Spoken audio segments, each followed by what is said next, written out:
बहुत शुक्रिया है। दर्शन की पावन बेला है। हम और आप उस पावन दिन में बैठ कर अपनी पूर्ण याद कर रहे हैं।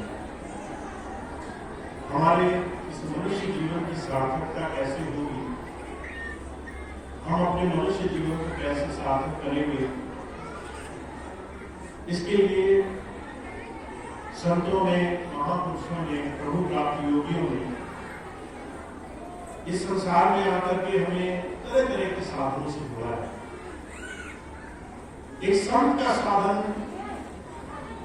समय और परिस्थिति के अनुकूल हमारे जीवन में हमें उस प्रभु से जोड़ने के लिए हम कैसे जीवन में काम करेंगे, इसके लिए हमेशा बदलता रहता है। महाराज जी कहा करते थे, आप ये मान लें कि हमारा प्रभु को पाने का तरीका सिर्फ एक तरीका है जो आज से हजारों वर्ष पहले चला करता था। वही तरीका कारगर है, वो आज भी है, आज से 100 वर्षों बाद भी है, आज से 1000 वर्ष बाद भी है। तो ये सोच हमारी कई बार जीवन में सार्थक नहीं होती। हमारे जीवन में आज के समय में हम कैसे उस प्रभु को हम याद कर सकते हैं, ये वो रास्ता है जो संत हमें जीवन में समझाना चाहता है। मुझे कृपाल सिंह जी महाराज कहा करते थे, हमारे समय काल में आए हुए संतों महापुरुषों के जीवन को देखिए। बाबा जयवंत सिंह जी महाराज आए, उन्होंने अपने जीवन में ध्यान को बड़ा महत्व दिया। साधना, ध्यान, एकांत में करके आप जितना ज्यादा उस प्रभु से जुड़ सकते हैं। और कहा जाता है कि वो इतने सख्त थे ध्यान के प्रति, अगर कोई ध्यान नहीं करता था तो वो किसी से ज्यादा चर्चा नहीं करते थे। अगर प्रभु पाना है तो समय निकालो, ध्यान करो, उस प्रभु के लिए अपना वक्त दो, उसको अपने जीवन में सबसे ऊपर रखो। और अगर आप उनके बाद बाबा सावन सिंह जी महाराज के जीवन को देखेंगे तो बाबा सावन सिंह जी महाराज ने बहुत प्रेम से लोगों को भक्ति के मार्ग से जोड़ा। इतनी शक्ति नहीं करी।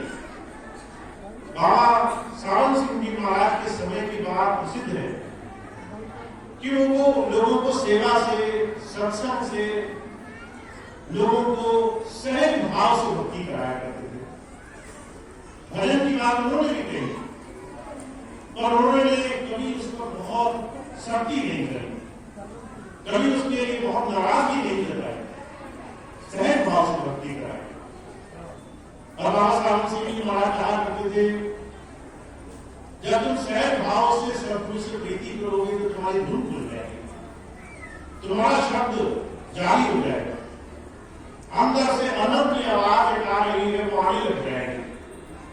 अगर तुम अंदर से आ रही उस प्रभु की आवाज को सुन रहे हो, आ रही दूसरे सदा तेरे बुलाने के लिए, ध्यान गैरों का हटा उसको बिठाने के लिए, तुम्हारे अंदर से अनंत की आवाज आ रही है प्रभु की, उसको अगर तुम सुनने वाले बन गए तो तुम अपने जीवन में उस प्रभु धारा से जुड़ गए।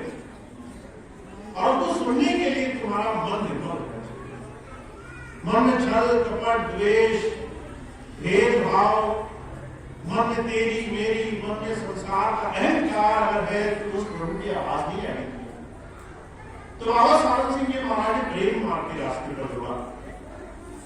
एक ऐसा समय आया, हुजूर कृपाल सिंह जी महाराज आए तो महाराज जी के बारे में जिक्र आता है, महाराज जी ने फिर से शक्ति करी। अगर कोई उनके पास आता था कि महाराज मुझे प्रभु दर्शन कराओ, तो महाराज जी कहा करते थे, डायरी पढ़ते हो? डायरी महाराज जी ने ध्यान से जोड़ने के लिए जीवन को हम कैसे जी रहे हैं, जीवन जीने का तरीका क्या है, हम खुद सुधार कर रहे हैं कि नहीं कर रहे, इस बात की उन्हें पाबंदी रखी, बड़ी सख्ती करें। मुझे याद है स्वामी जी एक बार एक किस्सा सुनाया करते थे। एक बार एक महिला गई, प्रेम में महाराज जी के पैर छूने लगी, तो महाराज जी बड़े नाराज हुए। महाराज जी कहने लगे, बीबी रखा है? क्या मिल रही है नीचे? ऐसा क्या नीचे मिलेगा जो तुम्हें मेरे इस शक्ल में, मेरी आंखों में नहीं मिल सकता है? नीचे ऐसा क्या तुम्हें मिल जाएगा? तुम्हें अगर कुछ पाना है तो तुम्हें गुरु की आंखों में दिखाना होगा, तुम्हें उससे प्रार्थना करनी होगी। तुम जिस भाव के लिए गुरु के पास आए हो वो तुम्हें चरणों में, पैरों में नहीं खोजने से मिलेगा। तुम्हें गुरु से अपने हृदय से प्रीति करके उससे अंदर से प्रार्थना करनी होगी। और जब भी महाराज जी से कोई कहता है कि महाराज मुझे प्रभु से जोड़ लो, तो महाराज जी क्या करते थे? डायरी रखो। डायरी रखने का विधान सिर्फ इतना था कि जो हम जीवन जी रहे हैं समाज में, घर में, दुनिया में, वो जीवन स्वार्थ के कारण बड़ा गंदा हो गया है। उसमें हिंसा भर गई है, उसमें स्वार्थ भर गया है, छल कपट भर गया है, उसमें झूठ भर गया है। महाराज कहा करते थे अगर तुम किसी इंसान से बात करो तो तुम्हें एहसास होगा कि 100 में से 90 बार कोई आदमी झूठ बोलेगा। झूठ बोलना आज के जीवन में लोगों की एक नई तकनीक बन गई है। अगर आप किसी से पूछ ले कि भाई तुम मुझे बताओ कल तुम मेरा सहयोग करोगे, मदद करोगे, नहीं करोगे, सामने वाला तुम्हारी मदद नहीं करना चाहता होगा, फिर भी तुम्हारे ऊपर झूठ बोलेगा। अरे तुम उन पर भरोसा करके देखो, तुम मेरी बात मानकर देखो, दुनिया तुम्हारा साथ नहीं दे, मैं झूठ दूंगा। और जब समय आएगा तो वो आपकी मदद करने से नाराज हो जाएगा, वहां नहीं पहुंचेगा। लोगों की जबान की कीमत घट गई सिर्फ इस वजह से क्योंकि महाराज जी कहा करते थे हमने अपने जीवन को स्वार्थ के वशीभूत कर लिया है। हम सिर्फ फायदा देखते हैं, हम ईश्वर को हाजिर नाजिर नहीं मानते। हमें भय नहीं है कि परमात्मा हमारे जीवन में हमें देख रहा है, हमारे हर एक चरणों पर नजर रखे हुए है। इसलिए कबीर साहब एक बात कहा करते थे आज से 600 वर्ष पहले, कहा करते थे कि हमारे जीवन में अगर हमें उस परमात्मा का भय नहीं है, अगर हमने उस प्रभु की नजर को, उसको हाजिर नाजिर मानकर अपने आप से भय नहीं खाना शुरू किया, तो जीवन में आप चाहे कितने ही बड़े क्यों ना हो, आप जीवन में परमार्थ पद को नहीं प्राप्त कर सकते। आपको इस बात का भय होना चाहिए कि आप जीवन में जो कर रहे हो, अगर सिर्फ फायदे के लिए सोच रहे हो तो दुनिया तुम्हें किसी नजर से देखे, ईश्वर तुम्हें तुम्हारे कर्मों के आधार पे ही तुम्हें आगे ले जाने के रास्ते सौंपेगा। इसलिए हुजूर के पास अपनी महाराज ने शक्ति करी, हुजूर ज्ञान सिंह जी महाराज ने शक्ति करी, सावन सिंह जी महाराज ने समय के हिसाब से नरमाई रखी, फिर जयवंत सिंह जी महाराज ने, फिर कृपा सिंह जी महाराज ने शक्ति करी कि तुम्हें अपने जीवन को सुधारना होगा। फिर हमारे स्वामी जी महाराज आए तो स्वामी जी महाराज ने बड़ा प्रेम दिखाया, जो भी उनके पास जाता था तो स्वामी जी कभी भी भजन करने पर कोई अगर नहीं कर पाता तो बहुत नरमाई रखते थे। मैंने कई बार सुना, आपने भी सुना होगा, अगर कोई कहता स्वामी जी भजन नहीं हो रहा मुझसे, तो स्वामी जी कहते थे तुम मत करो, मैं कर दूंगा।